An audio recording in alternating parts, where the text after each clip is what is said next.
And that was, trying to keep the business going. And Beck and I were working with, who we were working with about the essential business status. Oh, yeah. Oh, that was WEDC?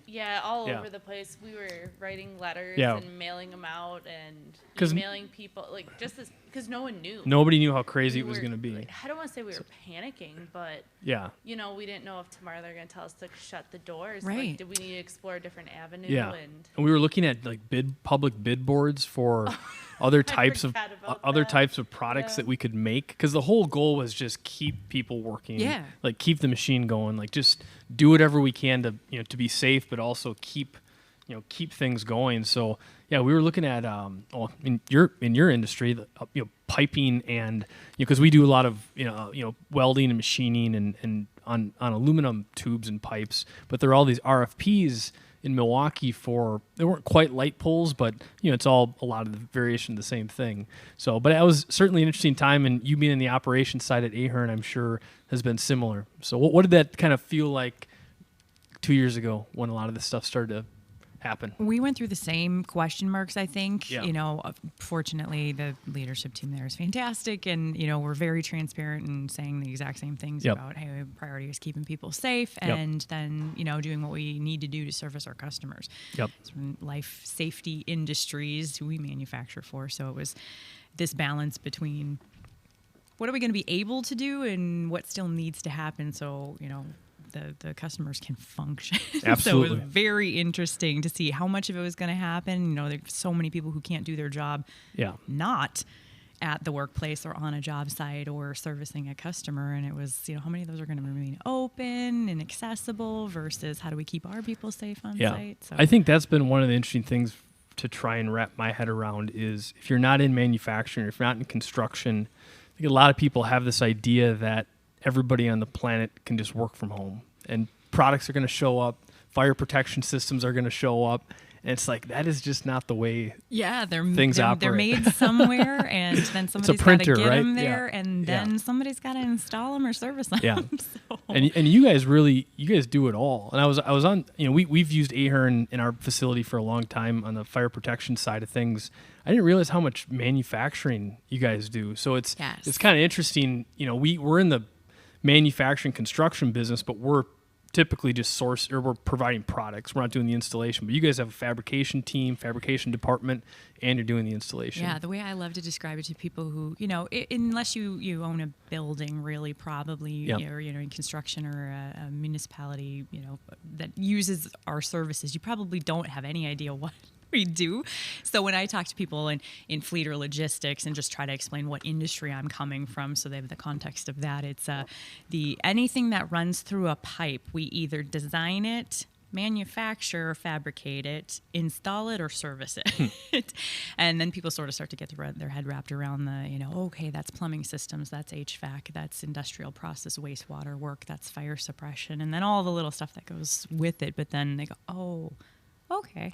So is it mechanical contractor is kind of the umbrella term on the construction side, or how do you guys view yourself? Mechanical contractor, fire protection contractor. So again, depending on which lane, which geography, who you're talking to, people will be very dialed into various versions of that. But that would be the big broad umbrella tag for it. So I know Ahern's a multi-generational family business. Was it always that vertically integrated, or did you guys start out on the construction side or start out on the manufacturing side, or how did that evolve? 142 years ago in downtown Fond du Lac. This is 1,500 employees or close to it? Yeah, when you ball up all of our field staff around the country, they total up to about that on any given day. It fluxes depending on what we got for projects, but came from residential contracting, actually, when hot water heating systems were first a thing. Yeah. So it was kind of interesting, as you look back, you can tell that this has been a very strongly, family oriented, family, initiated business that has survived over the course of 142 years and has really evolved to not handle that residential stuff anymore, but made a distinct turn into the we're in the construction, industrial applications. So residential, and then to is it commercial or industrial contracting, and then the fabrication side, or it kind of all happened at once? I would not be the expert to speak on all of that piece of it, but that for all of my time, certainly in years, many years been before manufacturing that has been really servicing those commercial clients, not in the residential world at all. So what's the brand of the pipe fitter that you see everywhere? So a friend of mine that I race over at Road America, he runs the sales department. Is it Victaulic? Or that is a very well-known, very commonly used fire protection system. Okay. Yeah. So it's the whole system, or it's just the casting that holds the pipes together? Or? A little bit of both. Okay. And again, definitely not the expert at that. My counterparts in the supply chain piece curious. of it, who deal specifically with fire protection, could talk your ear off about Victaulic couplings and pipes and who we get what from. But that's a name that definitely, I've heard. Gotcha. So what is I know you've had a few different roles at Ahern. I guess, what does that evolution look like, and what are you in charge of now? Yeah, so I have been with Ahern for almost 15 years. My current role is the director of fleet and logistics. But over those 15 years, I've made a lot of pit stops, and that probably from where I came makes more sense of how I ended up doing what I'm doing. So when we moved back to Fond du Lac, my husband and I said, Fond du Lac, Wisconsin, I don't know what's there or what it is, or where should I try to apply for? I was following my husband back here, and I said, Mercury Marine and someplace called JF Ahern Company. Let's try and see what they've got. And I applied for a position to be an assistant in our accounting department, of all things. And lo and behold, it was probably one of the best opportunities I could have started out in, because you get to see the fundamentals of how the operation when works. you understand how money flows through an Absolutely. organization, you understand so much more about their business. And so it was a real, undiscovered or unappreciated blessing at the time, but really from there moved into several different roles around the organization when they had reorganized the way we serve customers about a decade ago. Was able to be a part of supporting some of those transition things that the senior leaders were doing, and then part of that was understanding that as Ahern was going to grow, they needed to maybe centralize some of their support functions, like supply chain, like manufacturing, like fleet, and they did not have that before. And so really where I started to go down this lane was I was actually trying to help hire somebody to be Ahern's first fleet manager. And they interviewed various folks who had some actual experience in that lane, got through that process, and for whatever reason, the person that they were hoping to bring on board said, you know what, I actually, that's not the right fit for me, and I'm going to decline your offer. And they said, we think that probably if you want to learn fleet, we can get you through that piece and be patient about it, but you got, maybe the rest of the skill set. How do you feel about that? I said, well, you know what? There's the opportunity to build something. If you can be patient and help me learn, that's been basically my career. It sounds like how we operate. I was going to say, I know a company like that. And really has been, again, a phenomenal opportunity, because everything I have been able to do, everything I've been afforded the opportunity to do since has been just that. Take something and go build it to help make the business better, to help support the operations, better. Not that things were broke or weren't getting done. I mean, obviously, a company's not around for 140 better every day, years, right? But unless they've got some things figured out. But it was hey, there's an opportunity for somebody to get single sets of eyes on processes that are being done in multiple places throughout the organization. And hey, what would you say if we tried it this way? So on the fleet side, is it input parts for manufacturing? Is it output, parts for the construction side? Is it coordinating everything? Or the fleet side, or the way that Ahern looks at fleet, is literally the trucks, the vans, the pickup trucks, the delivery assets that you see on the road. It's all of their vehicles. Their vehicles. Yep. Okay. And so gotcha. we've got about 550 of those scattered across the country. I hope, do you have a big map with, you can see where they're all located at one time? All right. Beauty of technology. It was one of the first things that I tackled. I said, man, when you're asking somebody to get your arms around that, you need some tools to be able to do that. Nice. So that's where that was born out of. And then as I spent about 6 years in that, one of the things that naturally sort of dovetails into that is, okay, the delivery of our product. Yes, they, sort of helped with those vehicles, but not the process of doing that. And so each of our manufacturing shops was kind of doing that on their own. And we said, how about if we looked at doing that all together? And so we, if we had multiple trades worth of product going to a single job site or a single area, that we wouldn't be sending multiple trucks there, which sounds simple, but is really actually pretty hard to do. Sure. Especially the larger you get. So that about 2 years ago was something that I said, yeah, hey, if you are willing to, give me another team member to start to dig into this, I really think that we could do some awesome stuff, but it's going to take a few reps. So that's what we've built on the logistics side of the house. And so now my umbrella covers both the fleet side of the house and logistics. Okay. How do we actually get the stuff we manufacture to where it needs to go?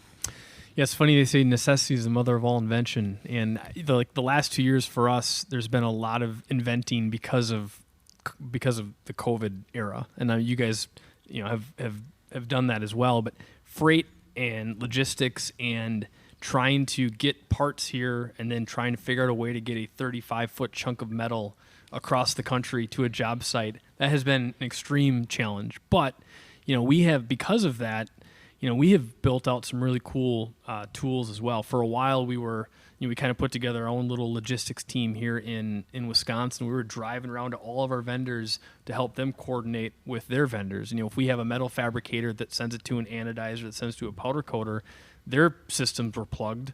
So we actually went and did their job for them, but it was all everybody's teaming up to try and make it in work. the spirit of keeping the wheel moving. Exactly. Yeah, absolutely. Just keep that cadence to the supply and make sure stuff's arriving. And then on the output side, as you know as well, having to ship large chunks of metal, carriers don't always like that. So you have to eventually own more of that process. So we've become our own truckload broker now. We have truckloads that we schedule every single week to certain geographies, and we really don't use a lot of LTL carriers. So it's and from a mapping standpoint, our sales team can actually see a master map of all of our truckloads that are scheduled the next couple months, and they can start to go after business and support customers that need things going to that area. So again, it was a lot of challenge. It was very challenging, but it's cool to see how inventive you can be during a period like that. Yeah, no, and being in control of your own destiny, yes, rather than at the mercy of whatever the environment is kicking yes, at you is huge. For sure. Always, but especially over the last 2 years. Yeah. So how much of operations do you see as executing on what is already known versus kind of this inventiveness? I think, as I said, during the last couple of years, it's probably shifted towards inventing every day as opposed to just executing what's previously known. Or when you think about operations, how do you kind of break down those two things? That is a really interesting question. Over the last, I would say even 2 weeks, I have been trying to work mostly in that latter piece that you've mentioned, is that, okay, hey, we're executing things that either were handed to us as a process, or that we've said, all right, this is getting the job done today with the resources that we have today, but it might not be the way we want to do it for the long haul, or the best way, or let's maybe take a pause and ask some questions about, could we do it differently, or hopefully better.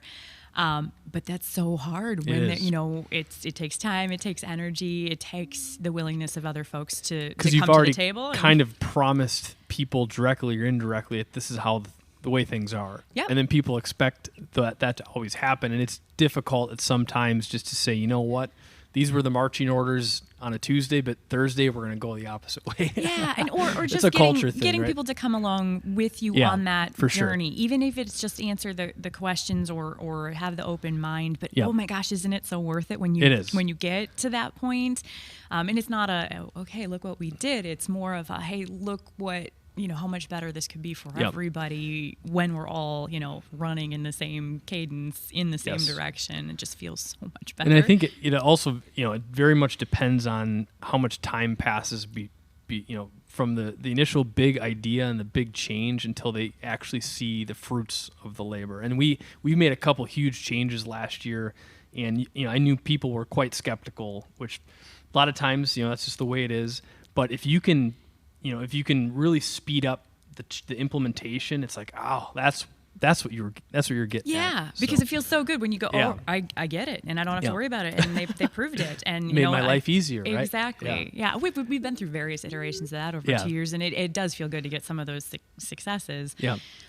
But you're right. It takes some folks longer than others. It takes more effort in some places than others. Yeah, and, there's a critical mass of people that have to get behind it. Is is kind of how it works. So you spent some time in the Army too. I did. That's where I started I'll call it my real job. College. Have you been able to take a lot of what you learned? Because you think of operations, you think about military, you think about the ultimate operation, operating role.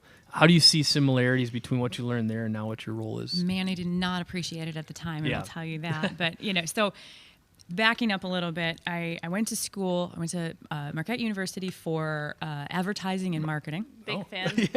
A similar career path. Did not go into the Army, however. And really, because I was doing ROTC there, sort of was like enjoying learning about stuff, but knowing I don't have to do an internship. And guess what? I'm not going to do this for at least a period of time, because I'm gonna join the Army after this. Yep. That's how this path works.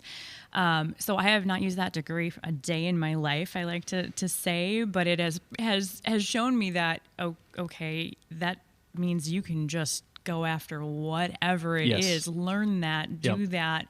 Find something that you feel passionate about, or that you believe in, and then just learn how to do that. And I think that's what, honestly, as I left school, got into the real world, it was nonstop.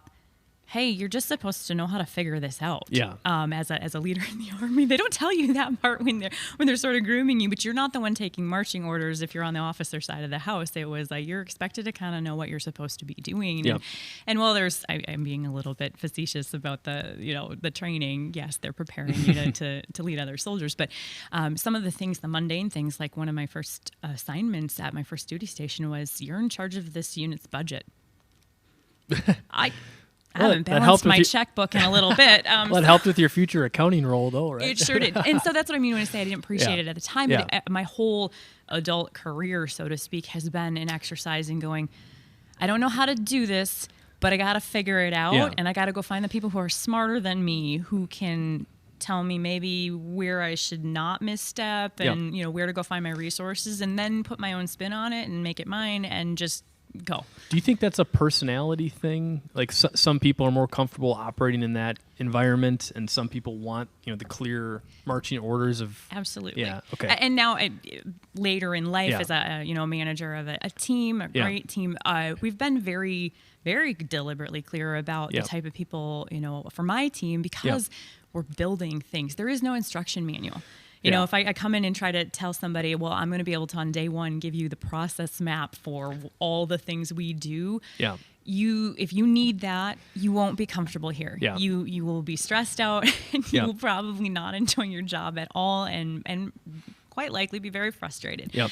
But if you're somebody who is okay with a little bit of ambiguity and knows that there is a lot of runway ahead of you, if you're willing to put in the work, if you're willing to keep an open mind, if you're willing to be transparent about where you're stumbling and what things you are uncomfortable with, then game on. I want you on my team, and we are going to build some amazing things that feel really good when you get there.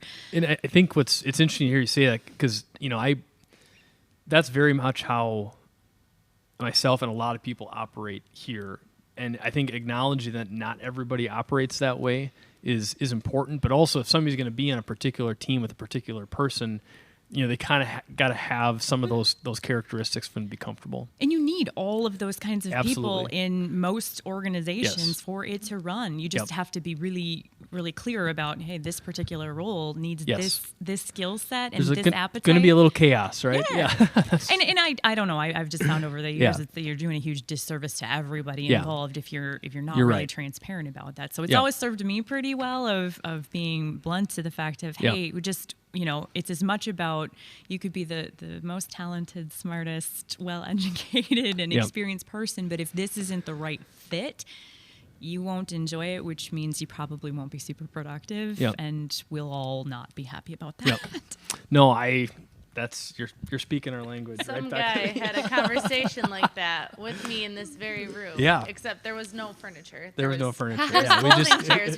They just moved in. I guess not me yet, but yes, I think Adam and Tyler had a very, very similar conversation with me about 3 years ago. Which Yeah. can be so uncomfortable, right? It is if you're Oh, not. I was losing my mind. I'm giving them false expectations. Big leap of faith Yeah. on both parties. Definitely. Yeah, I think it's like from I guess my view, but just kind of the way that we all operate, or a lot of us operate, is it seems like it's better to get moving and get learning and get adjusting than it is to write out this big long plan, which you got to have some idea. You got to have some architecture, some structure, but as long as you know that people can adapt as new information is provided and everybody's comfortable with that, that seems to have a better outcome.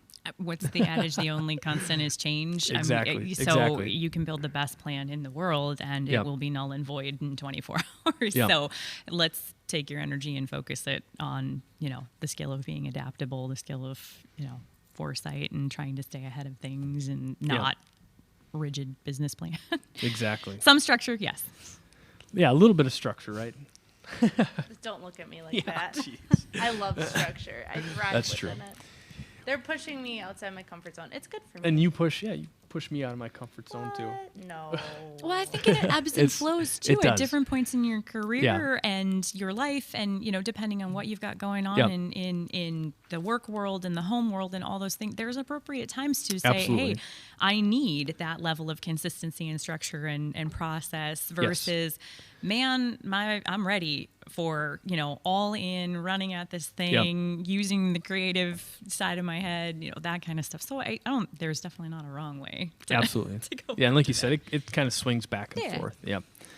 So do you guys, or have you guys gotten into lean manufacturing, lean process flow? I would imagine in that world, it's a lot more, batch process and batch manufacturing. But do you guys, we've gotten in a lot of lean initiatives over the last couple of years, and it's accelerated the last 6 months. But from an operation standpoint, do you guys dive into that at all? So again, not necessarily where my Yep. world is focused, but from what I do know of the efforts, we don't make widgets. Yep. Everything is a one-off. Everything is Yep. custom. Every system is different. And so, while some of the inventory and the components and some of the things are going to look the same, feel the same, that kind of thing, that's probably where the lean and the trying to just in time and Yep. trying to level stock, those types of things, that's where that takes place. But also maintain the flexibility, because every building's a one of one. Yes, right? Yeah. exactly. So Yep. I think it's a different version of that given the type of manufacturing that we do. Yep. There's places that can be applied to try to make the work environment as conducive to good management, good process flow, but less about the actual product itself and applying that principle, if that makes sense. No, that makes a lot of sense. Yeah, it is. It's in our world, we, as I may have mentioned before, we use a lot of pipe. We're producing light poles, and we also do electromechanical assembly. So on that side of the business, it's a lot easier to implement lean process flow. But on the pole side, for whatever reason, that's a little bit more difficult. But there's still a lot of cool concepts, and a lot of those things we've implemented. So Yeah. So what else do you want to talk about? Gosh, when you said logistics, I was just having an interesting conversation yesterday with some of our other senior leaders about, the blanket question to everybody in their area of operation. And we've got, folks scattered all over the country doing their small piece of what makes the Ahern machine run. And just hearing people talk about what's the big on the horizon thing they're concerned about. And, my opportunity to talk is, hiring drivers is hard. My Yes. team consists of delivery drivers, and there are so many different versions of them, but I have to figure out a way to make my version of that sound attractive enough that somebody wants to come work for my team and deliver our materials. So that one, there's nothing new in that. Yeah. You've been hearing about, people are driver shortage. You can drive down the road and see 10 billboards saying, hey, if you got a CDL and you want to come work for me, I got $20,000 for you. Yep. That's pretty hard to compete with. A lot with. of sign-on bonuses. Right? Yeah, but interestingly, as you look at it, you talk about it, you hear other people, you read stuff. There are some crazy stats. Something along the lines of there are like 3 times as many credentialed CDL drivers as there are assets that actually need to be moved. It's just a challenge of fit. Interesting. Which is I'm going to nerd out on my stats here, but when you consider that, in the United States, I think it's something like 75% of all cargo that's got to go somewhere does it on the roadway at some point in its journey, which, when you think about it, maybe that's not so surprising, but when you put a number to it, you're like, yeah, that takes a lot of trucks, that takes a lot of drivers. But if we have so many drivers, why is everybody always talking about I can't find them? And that's why it's so hard to get freight from one place to another, and why it costs so much and all that kind of stuff. And you're like, well, yeah, it's because you need to find the right driver to get into the right position, because not everybody wants to be a long haul driver. And it's not just driving either. You have the loading, the unloading, you have the size of the freight. Is it a simple skid, or is it a bulky tube? Do I want to unload? Do I just want to be somebody who hooks up to a trailer and goes and drops? And do I want to be away from home, or do I want to be home every night? And True. What else do I want to do? Do I like early mornings? Do I, and in a market where you can do a lot of things right now. It's a lot of options, right? Yeah. That maybe they say, oh yeah, I do have that skill and that credential, but by the way, I don't like any of the job opportunities that are right there for me, so I'm going to do something else. And it's that to me is kind of mind blowing. Of like, that's what we're up against. Well, that's some good news, I guess. Where there seems like there's a lot of supply. It's just a matter of finding the right fit. Yeah. Maybe people have to get open to moving. I know, like, Fond du Lac here, Envision Fond du Lac. There's certain incentives that the county is putting in place to try and get relocation, people to relocate. So that's I had no idea there was that big of a supply. Is it CDL? Is it CDL? I think it's generic just, statistic of CDL credential, and I'm sure that includes everybody who's done this as a hobby or hauls milk on the side, or and has absolutely no appetite to do that for a full-time profession. But just knowing that the skill set. Yeah, if you were to tap into that market, that there's actually probably quite a few folks out there. It's just the challenge, and this isn't unique to certainly this profession, but it's a very visible one right now and has been in this conversation for quite some time. It's creating a lucrative enough career out of that, where somebody isn't like, oh man, there's too much regulatory compliance, I'm not dealing with that. I'd rather go do something more enjoyable than shoulder all this responsibility at the price point that somebody is willing to pay me for my work. So just mind blowing to wrap my head around. Wow. And it's still so hard to find somebody to do that. So that's funny. That's one of the things that, in my world that's a concern is, hey, for sure. I don't get to tell my folks, hey, we just can't pick up your load today. It's got to get to our customer. And do you see the rules and regulations shifting? Like in our industry, we're using a lot of, they're called hot shot drivers. So it's like an F450 and an 40-foot open trailer, or gooseneck trailer. And I don't understand it fully, but that's a way to work around some of the compliance. But do you see other things happening in that realm? I think people have been very creative in where they can. There's still some limitations no matter which way you get around stuff, unless you get to a real small load, and then you talk about efficiencies and whether or not that's actually the way you want to go. Not a lot of economies of scale. But in some applications it's been hey, we know that this exists, so we're just going to operate underneath it. We talk about that for our field teams all the time, is being aware of what those are. It's no different than making sure you're safe on a job site with OSHA regulations, things like that. It's just understanding your environment and staying inside the boundaries. A regulatory compliance one is so complex because you have people who are attempting to do their level best at applying regulations and rules and boundaries for the safety of the greater population, but are using that with a very broad brush. Yes. And sometimes the end user goes, unintended consequences. You've made that really difficult for me to get work done. And you might not understand, hey, well, this makes sense for an over-the-road driver who does nothing but cross the country back and forth all the time. You now are applying that to people that, fall outside of these boundaries once or twice, but now have to play by all these rules. And for a smaller company, or a company that has a tiny team that does that, you've really put some pretty big handcuffs on them. So yeah, absolutely. What do you guys do with return freight? So I would imagine you guys can schedule loads that are full in one direction. I don't know. Do you ship across the U.S. So or is it Midwest primarily? We are internal. We split them to our folks that drive an Ahern logoed truck, a semi or a stake truck or something like that. We would do that inside pretty much the boundary of Wisconsin. Okay. That's where financially that makes sense. Yep. We've got enough physical locations where we're going out and back and have enough things moving in multiple directions at the frequency we would want to do that. Outside of that, we're calling somebody else because they can return with a full load from another customer. We're not big enough that we are backhauling from Washington or California or Texas. So part of your team's responsibility is the outbound from your facilities and also stopping by another facility on the way back to home base and making sure the loads are optimized. Yes. Yeah. Yeah. Okay. In our internal footprint, there's usually enough stuff.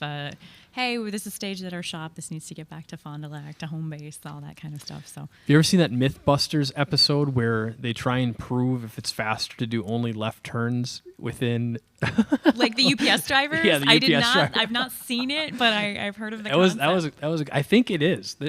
For whatever reason, it ended up being a certain percentage faster. It was either only left or only right, and it depends on the city. And then there's a huge safety factor that is dialed into that. I had not typically heard of it from the optimization way, but that makes absolute sense because typically. So say if you're not crossing traffic, so it'd be a right turn. I would think would make more sense then. Yeah, a huge safety factor, which in my fleet side of the brain is always dialed into for sure. People are talking about this is what we prohibit for our drivers to do, and that's a huge one in some of those big. I don't know if it's UPS or if it's FedEx or one of the other big ones, but they were known for. That's a policy because it prevents so many collisions that we just take that out of the equation. And, it's no different than the utility company who puts a cone there. It's not because they think anybody's going to see it and not bump into their truck. It's so that person goes and sees what's around their vehicle before they take off. Yep. It forces Draw them, attention to it. Yeah, forces them to go and be aware of the situation and what's changed since the time that they parked their vehicle there. Very smart. Yeah. Yeah, my wife's... I think her cousin is a IT systems manager for FedEx, and we've kind of geeked out a few times on the algorithms and the custom software that they've developed to optimize things. It's wild. I think if you could peek at the back side of Amazon, I know. I can't even fathom. And then at some point, it's so optimized that the next level is to create your own FedEx, which Amazon is doing. Yeah. So it's mind blowing. Well, anything else you want to run through? Gosh, no. I mean, we hit on kind of exactly where I thought we would go, all the way around Anything the for horn. your Army days or any It's school? I'm so very grateful that I did it. Wouldn't trade it for anything. Yeah. I have friends that lifelong still actually was on a Zoom call with some of them last week of the very first people that I met. So it very clearly early on I did a little over 4 years of active duty and was like, that's not my career path. Yeah. I don't know that I have it in me to have this much patience for the long haul, but it for all of the reasons that we talked about, create some pretty strong bonds with. Yeah, you just have people that they have a like mindset for better or worse. You know what you signed up for, and you kind of know what the stakes are, and that sets the tone and gives you some perspective pretty quickly. And then also taught me all of these things of, hey, there is no. Sorry, I don't know how to do it. You have to figure it out. Right? Yeah. Like, you're literally at some points talking life or death, which is not popular to think of it in those terms, but, forces you to say, hey, I don't know is not an option. And you decide and you move on, and hopefully you made the right choice. And if you didn't, you hopefully learn from it and that kind of stuff. So it was a great context. It was a great way to start out my adult life. It also taught me right away, like, again, that's not what I wanted to do. There are people that are dialed into that and have made a career of it, and God bless them. Absolutely. But it also taught me that, okay, I'm going to take some of these things that I learned and go apply them and be perfectly happy in a civilian version of something else. But freight and logistics and operations and contracting and manufacturing, that's all super. That makes the world go around. It does. Well, and there is no cookie cutter version of that. So, with all the things that we talked about too, your version of that looks so much different than our version of that. But they all are similar enough that you can appreciate what somebody else is going through, the challenges. We share some of that. So for sure. Well, thank you very much for coming on. It was a pleasure. That was a lot of fun. Yeah.